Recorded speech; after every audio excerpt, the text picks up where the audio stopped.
सभी प्रशिक्षुओं का आज की कक्षा में पुनः स्वागत है, अभिनंदन है। आज हम महर्षि औरोबिंदो के शैक्षिक विचार के तहत देखेंगे कि उन्होंने पाठचर्या के विषय में क्या कहा है। आइए इस पर हम प्रकाश डालते हैं। ध्यानपूर्वक आप लोग भी देखिएगा और समझने का प्रयास करिएगा।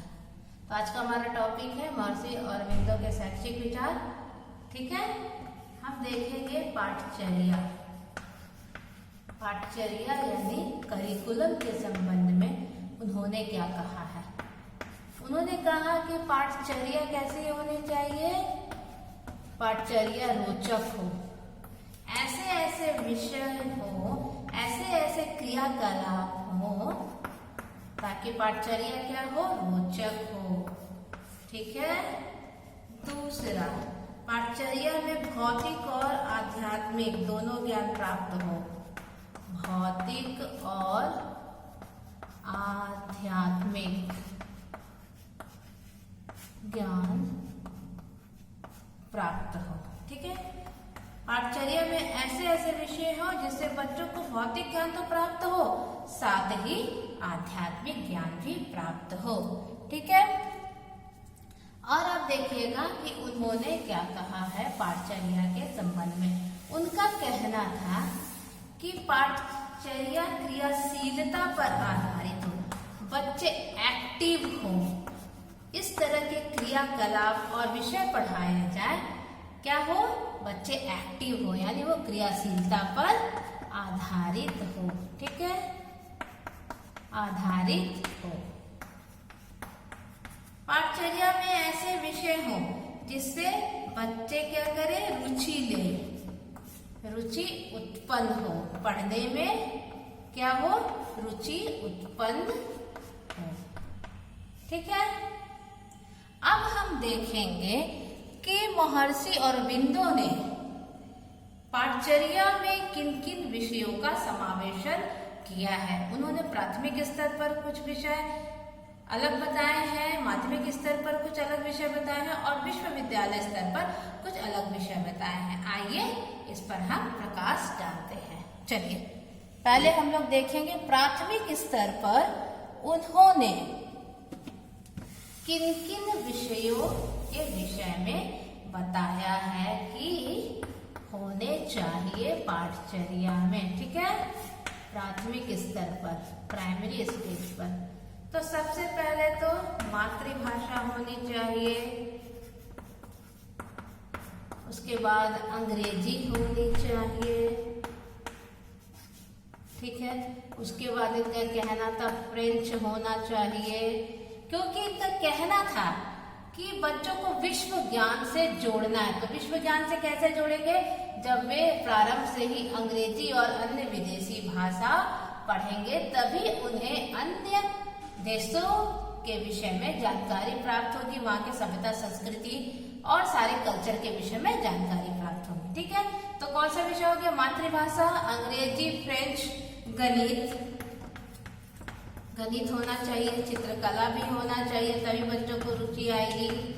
ठीक है, उसके बाद सामान्य विज्ञान होना चाहिए, सामान्य विज्ञान, फिर सामाजिक विज्ञान भी होना चाहिए। सब बेसिक नॉलेज पर आधारित होने चाहिए। सामाजिक विज्ञान, सोशल साइंस भी होना चाहिए। ठीक है, तो प्राथमिक स्तर पर महर्षि जी ने इन विषयों की तरफदारी की है कि पाठचर्या में मातृभाषा, अंग्रेजी, फ्रेंच होना चाहिए, गणित की पढ़ाई होनी चाहिए, विज्ञान की पढ़ाई होनी चाहिए, सामाजिक विज्ञान का विज्ञान बच्चों को देना चाहिए। इसके बाद उन्होंने माध्यमिक स्तर पर किस प्रकार के विषयों के बारे में बताया है, आइए हम लोग देखते हैं। ठीक है, चलिए अब हम देखेंगे कि इन्होंने माध्यमिक स्तर यानी हाई स्कूल में किन विषयों के विषय में बताया है।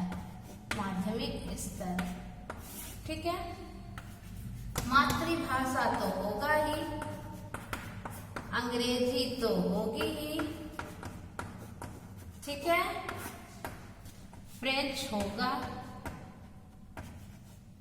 इसके अलावे गणित तो रहना ही है। साइंस, सोशल साइंस तो रहेगा ही। सामाजिक विज्ञान, सामाजिक विज्ञान, ठीक है। उसके बाद विज्ञान होने ही चाहिए। इसके अलावे उन्होंने कहा कि माध्यमिक स्तर पर स्वास्थ्य विज्ञान, भूगर्भ विज्ञान, स्वास्थ्य विज्ञान, भूगर्भ विज्ञान, ठीक है, भूगर्भ विज्ञान, ठीक है। इसके अलावे और भी कई विषयों के बारे में उन्होंने जिक्र किया है। चित्रकला भी होना चाहिए। तो कहने का तात्पर्य क्या हुआ कि इन्होंने माध्यमिक स्तर पर, प्राइमरी स्तर पर जो विषय थे उनका तो समावेशन किया है इसमें, साथ ही जो विज्ञान है उसको विशद रूप में पढ़ने पर यहाँ पर जोर दिया। मतलब जीव विज्ञान अलग से पढ़ेंगे, रसायन शास्त्र अलग से पढ़ेंगे, भौतिक शास्त्र अलग से पढ़ेंगे, उस तरह सामाजिक विज्ञान के साथ भूगोल, इतिहास और नागरिक शास्त्र तीनों अलग अलग विशद रूप से बच्चों को जानकारी देनी है। ठीक है, तो माध्यमिक स्तर पर स्पष्ट हो गया। अब हम देखते हैं विश्वविद्यालय स्तर पर इन्होंने किन किन विषयों की तरफदारी की है और बताया है कि ये विषय होने चाहिए। ठीक है, विश्वविद्यालय स्तर पर, विश्वविद्यालय स्तर पर, ठीक है। चलिए, तो विश्वविद्यालय स्तर पर इन्होंने बताया है कि सबसे पहले भारतीय और पाश्चात्य दर्शन होना चाहिए। भारतीय और पाश्चात्य दर्शन, ठीक है, और पाश्चात्य दर्शन, तभी जाकर के विश्व ज्ञान बच्चों को प्राप्त हो पाएगा। ठीक है, उसके बाद इन्होंने बताया है मनोविज्ञान होना चाहिए। मनोविज्ञान, ठीक है। उसके बाद इन्होंने बताया समाजशास्त्र, समाजशास्त्र भी होना चाहिए। इतिहास होना चाहिए, ठीक है। इसके बाद इन्होंने बताया गणित, अंग्रेजी, साहित्य, जो विषय आगे से चला आ रहा वो तो रहेगा ही। गणित, अंग्रेजी, साहित्य, गणित, अंग्रेजी, ठीक है। साहित्य भी होना चाहिए, साहित्य की भी पढ़ाई होनी चाहिए। साथ ही इन्होंने कहा कि जीव विज्ञान, जीव विज्ञान, रसायन शास्त्र, भौतिक शास्त्र, भौतिक शास्त्र, ठीक है, और अंतर्राष्ट्रीय संबंध के विषय होने चाहिए। अंतरराष्ट्रीय, अंतरराष्ट्रीय संबंध के विषय होने चाहिए। ठीक है,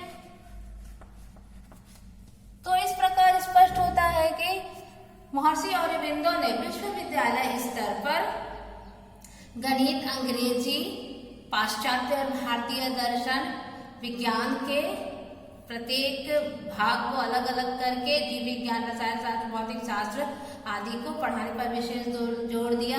इसी तरह इतिहास, भूगोल, नागरिक शास्त्र पर को पढ़ाने पर भी विशेष जोर दिया। अंतर्राष्ट्रीय संबंध के जितने विषय हैं उनको विश्वविद्यालय स्तर पर उन्होंने करिकुलम में शामिल करने की सिफारिश की। तभी बच्चे विश्व का ज्ञान प्राप्त कर पाएंगे और पढ़ाई में रुचि ले पाएंगे, साथ ही अपने व्यवहारिक जीवन में भी सफल हो पाएंगे। तो आज की कक्षा में इतना ही। आगे की कक्षा में हम इनके आगे के शैक्षिक विचार पर नजर डालेंगे। बहुत बहुत धन्यवाद।